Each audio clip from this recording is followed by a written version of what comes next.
आखिर कौन थे भगवान सूर्य देव के 5 शक्तिशाली पुत्र? आखिर कितने शक्तिशाली थे ये पांचों पुत्र? एक पुत्र ऐसा जो पल भर में पूरी सृष्टि का विनाश कर सकता था, और एक पुत्र ऐसा भी जिसकी शक्ति से पांचों पांडव और स्वयं श्री कृष्ण भी उससे कांपते थे। नंबर 1 वाले पुत्र से तो स्वयं महादेव भी डरते थे। आखिर कौन थे ये शक्तिशाली पुत्र? आइए जानते हैं आज के इस वीडियो में। दोस्तों, कमेंट बॉक्स में ओम सूर्याय नमः जरूर लिखिएगा। सूर्य देव जो पूरे संसार को अपने प्रकाश से रोशन करते हैं, उन्हें ब्रह्मांड के 9 ग्रहों में से सबसे ऊंचा दर्जा प्राप्त है, इसीलिए वो 9 ग्रहों के राजा कहे जाते हैं। सूर्य देव के परिवार में उनकी 2 पत्नियां हैं, जिनमें से एक का नाम संध्या और दूसरी का नाम छाया है। वैसे तो सूर्य देव की कुल मिला के 10 संतानें हैं, लेकिन आज हम बात करेंगे 5 ऐसे शक्तिशाली पुत्रों की जिन्होंने रामायण हो या महाभारत पूरी तरह से अपना दबदबा बनाया हुआ था। 5वें स्थान पर है अश्विनी कुमार। हिंदू धर्म में 33 कोटि देवी देवताओं में अश्विनी कुमारों को देव चिकित्सा और आयुर्वेद का गुरु माना जाता है। हिंदू धर्म में शामिल देवता विश्वकर्मा की पुत्री संज्ञा का विवाह सूर्य देव के साथ हुआ था, और संज्ञा सूर्य देव के तेज से बहुत ज्यादा परेशान रहती थी। हालांकि विवाह के बाद संध्या ने बेवस्वत यम और यमुना को जन्म दिया था, लेकिन अभी भी सूर्य देव के प्रचंड तेज से वो परेशान थी।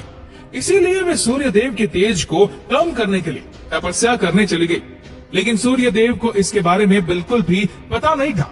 इसीलिए संज्ञा ने अपनी छाया को महल में ही छोड़ दिया और खुद तपस्या के लिए चली गई। लेकिन कहते हैं ना कि देवताओं से कुछ भी नहीं छुपता। ऐसे में जब सूर्य देव को संदेह हुआ, तब उन्होंने छाया से सब कुछ पूछा, और उसके बाद छाया ने सब कुछ बता दिया। तब सूर्य देव ने अपनी दिव्य दृष्टि से देखा कि संज्ञा घोड़ी का रूप बनाकर तपस्या कर रही है। तब वह अपने ससुर विश्वकर्मा के पास गए और अपना तेज कम करवा लिया। फिर घोड़े का रूप बनाकर संज्ञा के पास पहुँचे और उनके साथ वहीं पर संभोग किया। इससे उन्हें 3 संतानें प्राप्त हुई, जिनमें से 2 अश्विनी कुमार और तीसरे रेवंत थे। अश्विनी कुमारों को देवताओं का चिकित्सक माना जाता है। इन्होंने ही महाभारत में माद्री को आह्वान के द्वारा नकुल और सहदेव जैसे पुत्र प्रदान किए थे।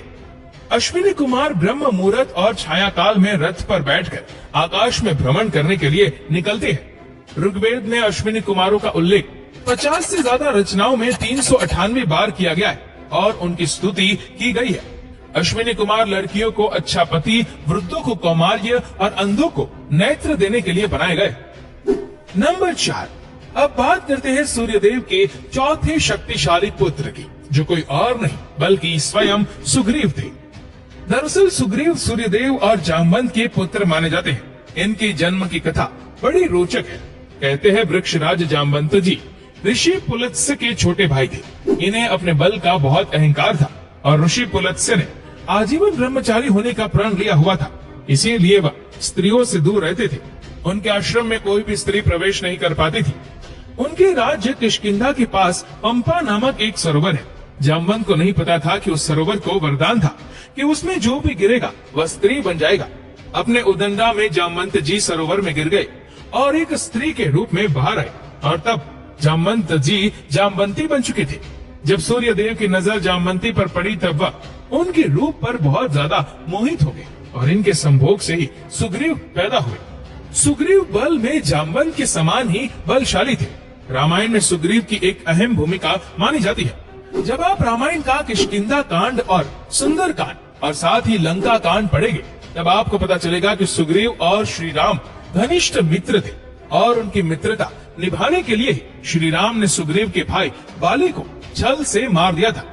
सुग्रीव इतने बलशाली थे कि रामायण में श्री राम और रावण के युद्ध के दौरान रावण का मुकुट तक गिरा दिया था, जिसका उल्लेख आप वाल्मीकि के रामायण में बारीकी से पढ़ सकते हैं। सुग्रीव के पास बल की कोई कमी नहीं थी और ये कर्ण के समान ही बलशाली माने जाते हैं। बाद में इन्होंने किष्किंधा पर राज किया और वानर सेना के साथ साथ माता सीता का पता लगाने के लिए भगवान श्री राम की मदद भी की। अब बात करते हैं सूर्यदेव के तीसरे शक्तिशाली पुत्र यानी सूर्य पुत्र कर्ण की। सूर्य पुत्र कर्ण, जिन्हें महाभारत में सर्वश्रेष्ठ योद्धा भी माना जाता है। कर्ण के धर्म पिता पांडु और अंश पिता सूर्यदेव थे। दुर्वासा ऋषि के वरदान की वजह से कुंती ने सूर्यदेव का आह्वान करके पुत्र के रूप में कर्ण को प्राप्त किया। लेकिन उनका जन्म कुंती और पांडु के विवाह से पहले ही हो चुका था और उस समय कुंती कुंवारी थी। इसीलिए लोक लाज के भय से कुंती ने उन्हें नदी में प्रवाहित कर दिया। वेद व्यास जी द्वारा रचित महाभारत में आप कर्ण की छवि को विस्तार से समझ सकते हैं। उन्होंने कर्ण को रामायण के नायक श्री राम और द्वापर युग में भगवान श्री कृष्ण के बराबर बताया। कर्ण को ब्रह्मांड का सबसे बड़ा दानी भी माना जाता है। खुद गुरु परशुराम जी ने इन्हें ब्रह्मांड का सबसे बड़ा योद्धा घोषित किया था और साथ ही साथ बेहद शक्तिशाली भी बनाया था। और यहाँ तक कि परशुराम जी इन्हें अपना सर्वश्रेष्ठ शिष्य भी मानते थे। केवल इतना ही नहीं, कर्ण ने इंद्र जैसे महान योद्धा तक को हराया था। उनके पास गुरु परशुराम जी के दिए हुए कई सारे अस्त्रों शस्त्रों का ज्ञान था। वेद व्यास जी की महाभारत में कर्ण की व्याख्या करते समय लिखा हुआ है कि कर्ण को अपने हिस्से का अधिकार कभी नहीं मिला।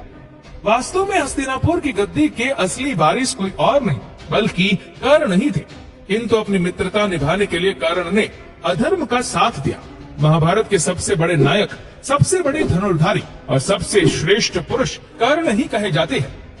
अब बात करते हैं सूर्यदेव के दूसरे सबसे शक्तिशाली पुत्र की, जो कोई और नहीं बल्कि स्वयं यमराज है।